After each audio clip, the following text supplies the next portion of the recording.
여러분 안녕하십니까. 이루고 진단 라이브의 박장보입니다. 송영길 전 민주당 대표가 파리에서 기자들과 만나 내일 오후에 귀국하겠다고 밝혔습니다.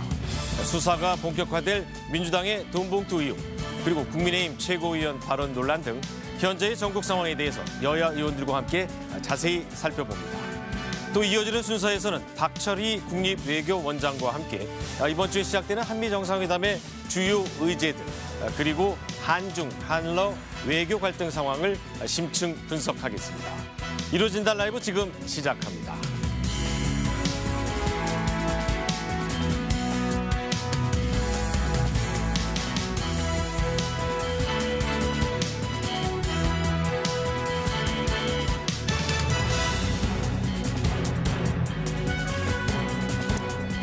네, 오늘 이 자리에 여야 의원들 함께 했습니다. 성일종 국민의힘 의원입니다. 안녕하십니까? 안녕하십니까? 박용진 더불어민주당 의원 함께했습니다. 네, 안녕하세요. 반갑습니다. 네, 두 분 아침에 보시고 나오 계셨지만 9시간 전쯤에 파리에서 송영길 전 대표가 현지 특파원 그리고 취재진들과 만나서 기자회견을 했습니다. 먼저 그 송 전 대표가 어떤 말을 했는지 그 내용 먼저 함께 보시겠습니다. 모든 정치적 책임을 지고 오늘부로 민주당을 탈당하고자 합니다.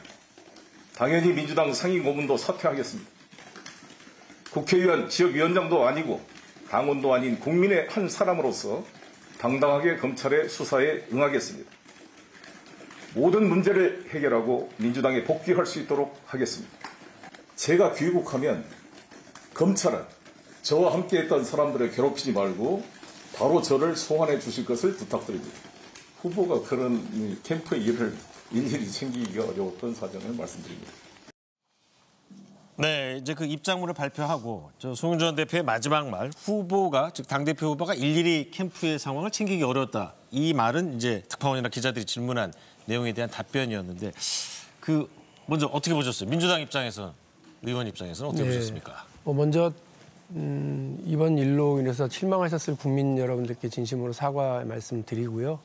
또 자괴감 이런 걸 느끼고 계실 민주당의 당원들께도 당 소속 의원으로서 진심으로 죄송하다는 말씀 드립니다. 일부 의원들의 이런 돈봉투 의혹, 이런 사태가 국민들에게, 당원들에게 실망을 드렸습니다만 민주당에 대한 애정, 그리고 민주당에 대한 마지막 기대까지는 저버리지 않으셨으면 한다는 말씀 드리면서 네. 오늘 말씀 드릴게요. 어제 송영길 전 대표의 이 기자회견 이제 들었고요. 송영길 방식으로 송영길 문제를 해결하는구나 이런 생각은 들었습니다. 당대표 시절에 뭐 본인도 이야기를 했습니다만 당대표 시절에 부동산 의혹이 있었던 12명의 의원들에게 자진 탈당을 권고했고 이것 때문에 당내 분란도 만만치 않았었거든요. 근데 본인도 이 똑같은 방식으로 책임을 지겠다고 했고 그래서 탈당을 선언을 해서 어쨌든 자진 탈당을 시작으로 해서 혹시라도 당 뒤에 숨는 것 아니냐 혹은 무책임한 태도를 보이는 것 아니느냐라고 하는 이런 걱정에서는 벗어났고요. 기본적인 어떤 해법은 마련됐다 이렇게 생각을 합니다. 네. 자, 그러면 성 의원께서는 어떻게 보셨습니까? 송 전 대표의 기자회견 내용. 국민들께서 송 대표의 이야기를 듣고 공감하시는 분이 있을까요? 후보가 일일이 챙기지 않는다 이렇게 얘기를 하셨는데 다른 건 안 챙겨도 돈은 챙깁니다. 네. 돈과 관련되는 문제를 후보한테 보고 안 하는 참모 보셨습니까? 그러면 지금 이 돈 봉투에 대해서는 자신은 전혀 모른다 그랬거든요. 그러면은 사무총장이나 사무부총장, 이정근 부총장들이 알아서 돈을 걷어가지고 선거운동할 때 지구당별로 다 줬다는 거 아닙니까? 그런데 이 사실을 돈과 관련되는 문제를 본인이 몰랐다고 얘기한다고 하는 것은 국민이 다 아는 이야기를 또 속이는 겁니다. 네. 그래서 이러한 과연 당대표로서 이게 과연 적합한 정치적인 책임을 진다라고 하는 말을 할 수 있는 것인지, 두 번째는 왜 이러한 사실을 모르고 큰 이런 상황에 대해서 몰랐다고 한다면 탈당하고 상임 고문직을 왜 사퇴를 하지요? 제대로 조사하면 될 거 아닙니까? 근데 녹음 테이프가 다 나왔거든요. 육성들이 나왔는데도 민주당에서 처음에 대응을 할 때 정치 탄압이라고 그랬어요. 네, 네. 이거를 지금 다 파리에서 듣고 그동안 기자회견을 왜 미루었겠습니까? 상황 정리하고 파악하고 그래도 이게 어떻게 하면은 덮어놓고 갈 수 있을까 이 전략을 짠 거 아니겠어요? 바로 대응도 안 했습니다. 그래 놓고 나서 지금 와가지고 돈 봉투에 대해서 전혀 모르고 보고받은 일도 없고 일일이 간섭을 안 한다라고 얘기하는 것은 또 국민을 속이는 일이다. 이게 네. 민주당의 지금 이재명 대표부터 전직 대표까지 한 몸이 돼가지고요. 지금 국민을 속이는데 여념이 없습니다. 이 국민이 모를 리가 없습니다. 네, 지금 우리 말씀하신 대로 후보가 일일이 챙기기 어려웠다라고 얘기했는데 이 사태가 불거질 초기 단계에 그 송 전 대표가 이정근 전 사무부총장의 개인적인 일탈이다라고 표현을 했거든요. 그러니까 기존의 입장과는 크게 달라진 게 없는 것 같은데 박 의원님 좀 곤혹스러우시겠지만 돈 문제를 다른 건 몰라도 돈 문제는 모를 수가 없다라고 우리 성 의원님께서 말씀하셨는데 실제로 그렇습니까? 저야 알 바가 없고 아니, 저 역시 의정 활동하시면서 이제 선거도 치러보셨으니까 또 전당대회 의원으로 또 참석하셨기 때문에 전당대회 후보로 참여를 했고요. 뭐 선거법에 맞춰서 정당법에 맞춰서 돈을 모으고 쓰게 되면 돈 문제에 대해서 보고 받을 일도 없고 또 그걸 취합할 일도 없습니다. 문제는 민주당이 그러니까 부정부패와 권력형 비리에 맞서서 싸워왔었던 민주당 안에서 이런 일이 이런 의혹이 벌어진 것에 대한 국민적 실망감이 이만저만이 아닐 거라고 하는 점이죠.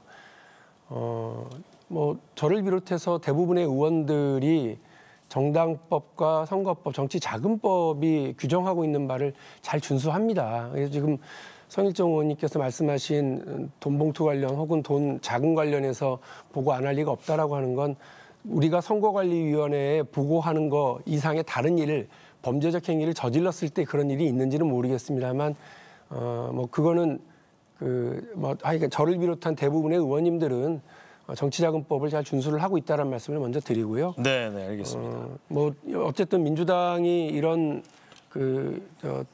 말씀드린 것처럼 권력형 비리와 부정부패에 맞서 싸워왔었던 정당이었는데 이런 일에 한복판에 서게 된 것에 대해서는 다시 한번 사과의 말씀을 드립니다. 네. 우리 박 의원님께서 제일 곤욕스러우실 거예요. 또 당의 개혁파로 제일 앞에 서 계시고 대선 후보 또 당대표에도 직접 참여를 하셨었잖아요. 우리 박 의원님 같은 분들이 이제 야당 내에서 많이 성장을 하고 또 역할을 좀 하기를 기대를 하지요. 국민들께서. 네. 그런 면에서 이 사건을 바라보는 게 상당히 아마 엄중하게 바라보실 것 같고 그런데 민주당의 존재 이유가 가장 중시하는 것이 도덕성이었습니다. 그런데 지금 당대표는 대장동을 비롯한 단군 일의 최대 스캔들에 이게 힘을려 가지고 수없이 많은 측근들의 이러한 비리가 나오고 있고 본인이 사인하고 본인이 감독했다고 하면서도 부정을 하고 있잖아요. 지금 또 대선 과정에 있어서 당대표를 했던 분은 여기에 또 관련이 돼 있어가지고 돈봉투 사건이 나온 건데 네. 정말 민주당의 존재 이유인 도덕성을 스스로 다 무너뜨린 겁니다. 이게. 네, 자 굉장히 어려운 일이지요. 네, 성 의원님 말씀하신 이 부분에 것처럼. 대해서 우선 민주당이 국민들에 네. 대한 이해가 있어야 되는데 이게 탈당이나 그리고 상임 고문직 같은 거 던져가지고 되겠습니까? 저는 그 수준을 가지고는 국민들께서 받아들일 수가 없을 거라고 봅니다. 네, 어떻게 이렇게 되면 이제 송 전 대표가 내일 귀국하면 또 본인이 얘기했듯이 검찰 수사에 당당히 응하겠다고 했는데 그러면 현 대표인 이재명 대표, 전 대표인 송영길 전 대표가 모두 이른바 사법 리스크에 휘말리게 됩니다. 또 두 이재명 대표, 송영길 대표가 정치적으로 이른바 원팀을 이뤄서 지역구도 물려받고 이랬는데 민주당이 이 사법 리스크를 헤쳐나갈 돌파구 어떤 게 있을까요? 아니 지금 제가 아까 서두에 우리 당원들이 자괴감을 느끼고 계실 거라고 생각을 하고 죄송하다고 말씀을 드렸는데 이 당을 사랑해왔던 당원들이 제일 지금 자괴감을 느끼는 건 우리 국민의힘으로부터 저런 얘기를 듣는 것 때문이에요. 그러니까 사실 대한민국에서 부정부패 권력형 비리 또 뭐 온갖 추문들 이런 것들은 다 사실은 국민의힘 뭐 이전에 자유한국당 이런 쪽에서 있었고 지금도 역시 마찬가지로 뭐 정광훈 목사의 말도 안 되는 이런 전행들을 보기도 하고 또 일부 지역위원장 전 국회의원이시죠. 그분이 그 공천을 미끼로 해서 돈 봉투를 받았다 해서 경찰의 수사가 진행되고 있는데 국민의힘으로부터 이런 얘기를 듣고 충고를 받아야 되는 상황이 아주 그냥 곤란한 거죠. 그런데 이 상황에서 이걸 수습해 나가는 방법은 송일정 의원님께서는 뭐 이재명 대표랑 한통속이다 이렇게 얘기를 하시지만 저는 어쩔 수 없다. 당대표인 이재명 대표가 그 쇄신의 칼을 들어야 된다고 생각을 합니다. 오히려 이 상황을 혁신의 계기로 삼고 황골탈퇴의 계기로 삼아야 된다고 하는 것이 제 생각이고 당에 있었을지도 모를 이 어두운 과거 또 잘못된 관행 이런 부분들과 결별하겠다. 부정부패, 당내 부정부패가 있다면 발본색용을 하겠다라고 하는 의지를 분명히 해야 되거든요. 이걸 이렇게 해달라고 하는 게 당원들의 뜻이고 국민들의 요구라고 저는 생각합니다. 근데 이거를 지금 전직 당대표 혹은 뭐 경선을 했었던 당대표 경선을 했었던 박용진 혹은 대통령 후보 경선을 했었던 뭐 이낙연, 뭐 박용진, 추미애 네. 이런 분들이 책임질 게 아니라 지금 당대표인 이재명 대표가 이 일에 대해서 책임 있는 태도를 보여줘야 되거든요. 뭐 다른 게 아닙니다. 이 문제와 관련해서 정면 돌파하기 위해서 살을 발라내고 뼈를 깎는 이런 일을 해야 된다고 봅니다. 측근이고 말고 이런 걸 다 떠나고요. 본인이 어떤 상처를 입을지도 모른다라고 하는 두려움이나 이런 거에 망설이지 말고 저는 이 부분과 관련해서 국민들이 요구하는 가장 높은 수위의 당의 혁신과 개혁 그리고 당을 밑에서부터 아예 전면적으로 당을 새로 창당한다라고 하는 느낌이 들 정도로 해야 된다고 생각합니다. 본인이 하다가 못하고 쓰러지면 그 다음 사람이 하는 거예요. 근데 우리 여기서 성일정 의원께서는 이 박영훈 같은 젊은 정치인들이 좀 민주당을 새롭게 바꿔 나가는 주체가 돼야 된다고 주문을 하셨는데 지금 이재명 대표가 앞장서서 해야 된다고 말씀하시거든요. 박 의원님이 지금 잘못 얘기하고 계신 거예요. 이재명 대표가 쇄신의 칼을 들어야 된다, 혁신해야 한다 그랬잖아요. 박 의원님이 쇄신의 칼을 들면 이해하겠습니다. 그리고 국민들의 지지받을 수 있어요. 이재명 대표한테 쇄신의 칼을 들인다고요? 있을 수 없는 얘기입니다. 본인의 비리부터 지금 고해성사를 하고 본인부터 지금 사법 리스크에 책임이 있기 때문에 본인부터 물러날 사람이에요. 이심송심이라 그랬잖아요. 그리고 대선 과정에서 얼마나 이재명 대표를 사퇴한 후보들에 대한 지분율 계산할 때부터 편파적으로 했었습니까? 본인이 피해 보셨잖아요. 그런 것들이 지금 이러한 전당대회에서 함께 같이 왔었던 그러한 묶음들이 지금 증명되고 있는 거잖아요. 네. 그런데 함께 부패했거나 함께 돈으로 이 당을 이 도덕성을 흠집을 냈었던 그러한 당대표가 책임을 먼저 졌었어야 되는데 그분한테 쇄신이나 혁신의 칼을 쥐게 한다? 국민들이 그걸 믿겠습니까? 그래서 지금 그런 것부터 저는 바꾸는 게 좋겠다고 생각을 해요. 그러나 그 당대표가 가지고 있는 사법 리스크 문제와 또 이 문제는 다른 문제일 수도 있습니다. 그러니까 저는 그건 그거대로 이건 이거대로라고 생각을 해요. 왜냐하면 지금 당에 벌어지고 있는 여러 논란과 의혹에 대해서 이걸 끊어내는 역할을 할 사람은 당대표인 건 맞습니다. 그런데 그거를 진행하는 데 있어서 본인의 문제가 드러나거나 혹은 본인이 책임져야 될 부분이 있다고 그러면 저는 그것도 포함해서 말씀을 드리는 거예요. 알겠습니다. 자, 그러면 국민들이 저희가 탄핵을 맞았었을 때 굉장히 힘들었잖아요. 5년 내내 했잖아요. 무엇을 해도 안 됐었습니다. 지금 민주당이 저희 경험에 비춰보면 그러한 상황을 다시 되잡이하고 있다 이렇게 보여지는데 지금 민주당은 당 간판을 내리든 정말로 국민들이 공감할 수 있는 획기적인 쇄신책을 드러내놓지를 않으면 민주당 자체가 전 존재할 수가 없다고 생각을 해요. 아까도 말씀드렸지만 민주당의 가장 기저에 깔렸었던 건 도덕적 우위성을 가지고 얘기했었잖아요. 이 도덕이 완전히 무너진 거예요. 권력형 부정부패 대장동으로부터 백현동 얼마나 많습니까? 지금. 자, 그런데 이런 돈봉투 사건까지 일어났잖아요. 옛날에 저희가 한나라당이었을 때 차떼기 사건 때문에 굉장히 곤욕을 치고 천막당사를 치고 나가고 그랬었잖아요. 그러한 쇄신도 하고 그랬었는데 그 당시에 정말로 정당에 돈 대주는 게 여야를 막론하고 다 관행이었었어요. 그런데 그런 거로부터 도덕성의 우위를 가지고 출범했다고 하는 것이 민주당의 이야기였는데 부패가 그전보다 더해요 지금. 왜 더하냐. 이재명 대표 같은 경우는 시민들이 맡겨줬었던 지방 권력의 장으로서 그 공권력을 가지고 부정부패를 다 이루어진 거 아니겠습니까? 이분한테 쇄신을 하라고 칼을 준다고 하는 것은 있을 수 없는 일이죠. 네, 알겠습니다. 자, 그러면 잠깐 국민들이 과연 이번 정부 흐름을 어떻게 보고 있는지 정당 지지율 가장 최신에 나온 통계를 한번 보도록 하겠습니다. 지금 보시면은 정당 지지율이 더불어민주당이 확실하게 영향을 받은 게 뚜렷합니다. 4%포인트가량 하락을 했고요. 대통령의 국정 수행 평가는 20%대에서 다시 30%대로 긍정평가가 늘었습니다. 자, 이 박 의원에게 또 다른 질문하기가 상당히 곤혹스러울 정도인데요.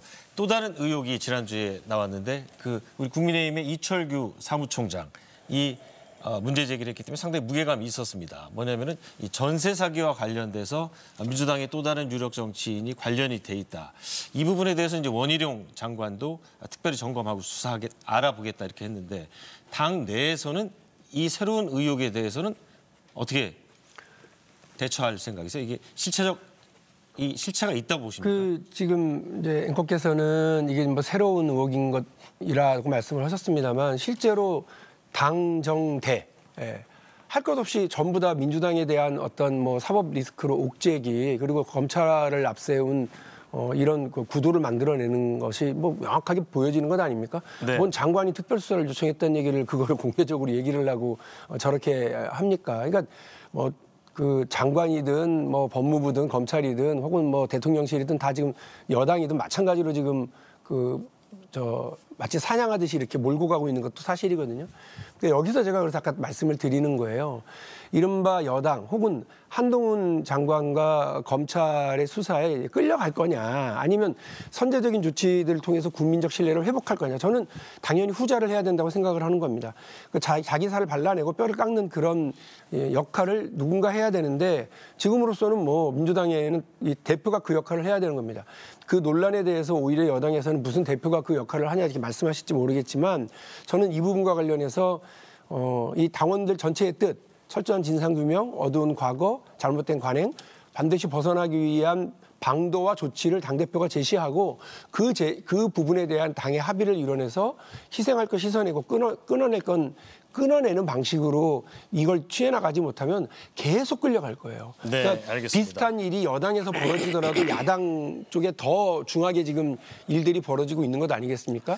일부에서 보도가 됐는데도 불구하고 아까 말씀드렸던 공천을 매개로 미끼로 한 돈봉투 사건이 여당 안에 있어요. 그럼에도 피해자도 있고 하소연도 다 하고 있는데 그럼에도 불구하고 이 부분에 대해서는 누구도 지금 관심을 기울이거나 특별수사를 요청했다는 얘기를 들어보지 못했습니다. 네. 그래서 오히려 저희가 민주당이 선제적인 조치해야 된다고 생각을 하는 겁니다. 네. 민주당이 검찰을 악마화하는데 이러한 구조적인 부패의 덩어리가 민주당에 없었으면 아마 검찰을 악마화 안 했을 거예요. 왜 집권에 있었을 때 공수처를 만들고 검찰의 권한을 경찰로 넘기고 하려고 했겠어요.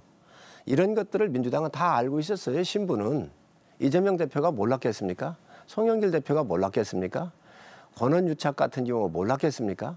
저는 정말로 국가기관을 이 악마화하고 아주 나쁜 정치 탄압의 기구로 지금 이용하는 것처럼 공격하고 있는 건데 떳떳하면 그 어디를 막론하고 조사받으면 되는 일입니다.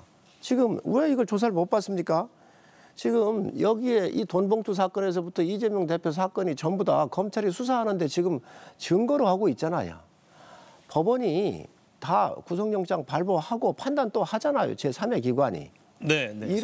이런 것들을 왜 이걸 악마화하냐는 거지요. 그래서 저희 뭐 악마한 적도 없고요. 그냥 다만 수사를 제대로 하라는 말씀입니다. 그러니까 제가 지난번 대정부 질문할 때 들으셨겠지만 수사를 왜 정당하게 안 한다는 것이죠? 노웅래 의원 잡아다가 긴급하게 수사할 게 있다고 체포영장 보낸 것 아닙니까? 근데 그 노웅래 의원 그 국회에서 본회의에서 부결되고 나서 91일 동안 한 번도 수사를 안 해요. 아니 그렇게 느긋하게 하고 나서 그 기소할 91일 동안 수사도 한 번 안 하고 기소할 사람을 왜 굳이 잡아가야 된다고 그렇게 체포영장 보내서 난리 부르스를 만드냐 이 말이에요. 그러니까 검찰이 수사하고 증거가 있으면 증거 중심으로 하시는데 괜히 불필요하게 이런 논란과 오해를 만들 만한 일들을 안 했으면 좋겠다고 얘기를 했더니 장관이 오히려 화를 내. 그게 더 웃기잖아요. 장관은 검찰 수사를 잘 감독하고 지휘할 역할이 있는 사람이지 자기가 검찰 수사 잘못된 거를 방어할 사람은 아니잖아요. 한동훈이 검사일 때는 괜찮은 수사가 많이 진행된 걸 저도 알아요. 그런데 한동훈이 검사가 아니라 장관이 되고 나니까 이상하게 그 검찰이 수사가 엉망이 되거나 아니면 너무 티가 나게 이렇게 편향적인 수사가 진행되고 있는 걸 좀 바로 잡아라 그랬더니 네. 오히려 한동훈 장관은 검찰을 두둔하고 가잖아요. 이렇게는 안 했으면 좋겠단 말이에요. 증거 한동훈 중심으로 장관이 하시죠. 검찰일 때는 국민의힘 쪽을 수사한 거니까. 아니 우리도 수사를 했죠. 그리고 재벌 수사를 했고 그래서 네. 저는 재벌 수사와 관련해서 한동훈 장관한테 되게 고맙게 생각하고 그 팀이 수사를 잘했다고 여러 차례 공개적으로 얘기를 했었어요. 그런데 지금 하는 검찰의 수사는 한동훈이 수사를 하고 있었을 때랑 많이 다르다. 그 지적을 했더니만 알겠습니다. 그거를 감쌀 필요 없다고요. 검찰의 의도가 있는 수사 같은 거 티나게 안 했으면 좋겠고 그 증거를 중심으로 하시면 토론이 좋아요. 좀 이상한 방향으로 네, 갔는데 네, 이제 검찰 얘기는 그만하시는 게 좋을 것 같습니다. 또 민주당 입장에서는 또 당연히 정당한 또 권리를 주장할 수 있다고 봅니다. 자, 이제 국민의힘 얘기 좀 해보겠습니다. 민주당이 워낙 여러 가지 일들이 벌어져서 이제 국민의힘 순서로 넘어가면 최고위원들이 갑자기 조용해졌어요. 왜 그런 건가요? 좀 자중하는 거 아니겠습니까? 네. 본인들도 문제가 있었다고 생각하는 건가요? 아무래도 5.18 실언 같은 경우는 굉장히 뼈아픈 그런 자성을 해야 될 대목들이지요. 김재원 최고께서도 그 부분에 대해서는 광주에 5.18 묘역에도 참배를 했고 죄송하다는 말씀을 좀 드렸고요. 또 태영호 의원께서도 아무래도 네. 여러 가지 그러한 그 언행에 대해서 사과를 했으니까 아무래도 일정 기간 동안 좀 자숙 모드로 들어가는 거라고 생각을 합니다. 네. 박 의원님, 예. 그 국민의힘의 최고위원들이 여러 차례에 걸쳐서 논란 발언을 했는데 어떻게 평가하세요? 아니 저는 아까 뭐 5.18 관련해서도요. 우리 성일종 의원님처럼 5.18 문제와 그 피해자와 유가족들에게 진심을 다하려고 하는 국민의힘 의원들이 계시다는 걸 잘 알고 있습니다. 고맙게 생각하고 있고 너무 당연한 일이죠. 뭐 진영과 지역을 떠나서 이런 문제에서 국민 통합의 방향으로 가야 됩니다. 그러나 제주 4.3과 관련해서 태영호 의원이 했었던 말에 대해서 제대로 징계나 견책 조치를 못했던 것은 저는 되게 심각한 문제였다고 보고요. 김재원 의원의 이런 태도, 정광훈 목사와의 관계. 자, 여기 이게 다 어디서 나오느냐면 당원 100% 선출 때문에 그렇습니다. 지금 민주당 안에서도 엉뚱한 얘기가 나오는데 돈봉투 사태 해법은 당원 100%로 가는 거다. 이런 얘기예요. 왜냐하면 대의원들 매수하려고 그랬던 거 아니냐라고 하는 건데 저는 이거 소위 잃고 외양간도 두드러 부수는 일이다라고 생각을 합니다. 제일 걱정은 민주당 안에서도 정광훈 사태를 가져올 수 있게 되고 민주당 안에서도 당원 100%로 하게 될 경우에 제2의 김재원, 제2의 태영호가 민주당 안에서 생겨날 수 있어요. 왜냐하면 당원 100%라고 하는 게 마치 대의원의 어떤 뭐 매수 의혹을 떨쳐내는 것처럼 보이지만 이미 지금 보이고 있습니다. 국민의힘에서 특정 종교 그리고 이익 단체 그리고 선동적인 유튜브 비즈니스와 이들의 영향력을 강화하는 방식이 당원 100% 투표일 가능성이 많거든요. 한 10만 명쯤 동원할 수 있는 이익 단체. 뭐 제가 경험했었던 건 그 사립 유치원 원장들의 네. 경우죠. 이런 경우를 포함해서 또 그 뭐 지금 정광훈 목사를 비롯해서 신천지 이런 특정 종교 단체들이 정당에 한 10만 명, 15만 명, 20만 명 동원하게 되면 의원들이 거기에 사시나무 떨듯이 떨고 끌려다닐 수밖에 없습니다. 그리고 김기현 대표도 본인의 경선 때 도와달라고 솔직히 얘기했었다. 이런 것 아닙니까? 그만큼 그들의 선동적 정치와 일방적인 퇴행을 오히려 올라타려고 하는 정치인들이 생길 수밖에 없거든요.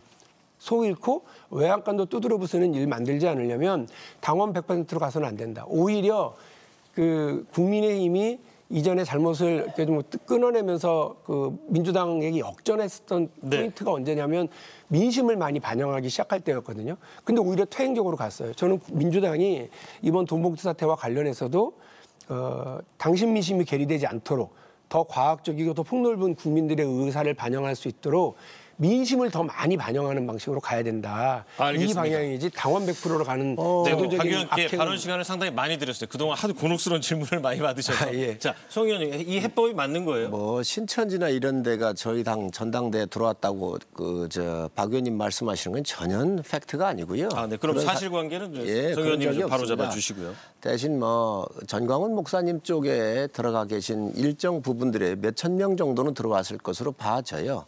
아무래도 이제 그런 부분들에 대해서 공격 포인트가 되는 것 같은데 정당은 다양하게 많은 사람들이 다 들어와 있는 겁니다.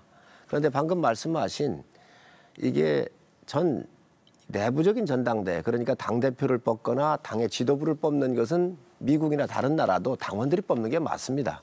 네. 그런데 특히 우리 한국의 정치 상황에서 민주당의 개딸 같은 경우도 있지만 또 저희 쪽에 극성적인 그 아주 지지층도 있단 말이죠. 이런 분들이 이 전당대회에서 비교적 영향력을 일정 부분 행사하는 것도 맞습니다. 그래서 앞으로 향후에 이런 부분들은 좀 우리가 개선할 부분이라고 그렇게 보여지고요. 네, 네. 태영 의원 얘기를 아까 잠깐 하다가 말씀을 드릴 게 더 있는데 1962년도에 최고 훈장인 건국 훈장을 김구 선생님한테 추서를 했거든요. 그때 보훈처가 그 추서할 때의 공식적인 입장이 뭐였냐면 분단을 반대하면서 통일 국가를 추진을 했고 임시정부 시절 좌우 합작을 일구어냈다라고 이렇게 그 공문 기록에 남겨져 있어요. 네, 네. 아무래도 태영 의원 같은 경우는 이제 북에 있다가 넘어오신 분이기 때문에 이러한 부분들에 대해서는 아마 잘 모르셨을 거예요. 그래서 이런 알겠습니다. 부분들을 앞으로 좀 더 소통도 하고 하면서 얘기하도록 그렇게 하겠습니다. 두 분 여야 의원들께 짧게 한마디씩만 여쭤볼게요. 국민의 31%가 무당층입니다. 양대 정당에 몸담고 계신 분들 무겁게 책임감을 느끼셔야 될 텐데 간단하게 제3지대 정당 가능성이 있습니까 없습니까? 늘 선거가 가까워오면 그런 이제 일들이 일어났고 사람들이 뭉쳤었지요. 그런데 양당이 갖고 있는 정책 능력, 조직 능력, 여러 선거에 캠페인을 하려면 총체적인 네. 또 아주 총합적인 그러한 에너지를 필요로 하기 때문에 실질적으로 제3의 지대에서 새로운 정당에 태동한다는 것은 굉장히 어렵습니다. 네. 옛날에 자, 성공했던 경우는 네. 큰 지도자들이 좀 있었죠. 지금은 그런 지도자가 없기 때문에 쉽지가 않습니다. 네. 박 의원은 어떻게 보세요? 선거법 개정이 없는 한 실질적인 제3정당의 출현, 제3, 제4의 정당, 다당제로의 전환이 불가능할 거라고 보고요. 좀 민주당이 아까 말씀드린 것처럼 육창골단의 의지, 쇄신의 의지를 가지고서 변화해내겠습니다. 그래서 민주당에게 실망해서 중도지대로 나가 계시거나 중립적 입장을 가지고 계신 분들이 다시 민주당을 지지할 수 있도록 오히려 돈봉투 사태가 전화 위복의 어떤 계기가 될 수 있도록 분골쇄신하고 앞장서서 노력하겠습니다. 알겠습니다. 네, 오늘 두 분 말씀 잘 들었습니다. 감사합니다. 감사합니다.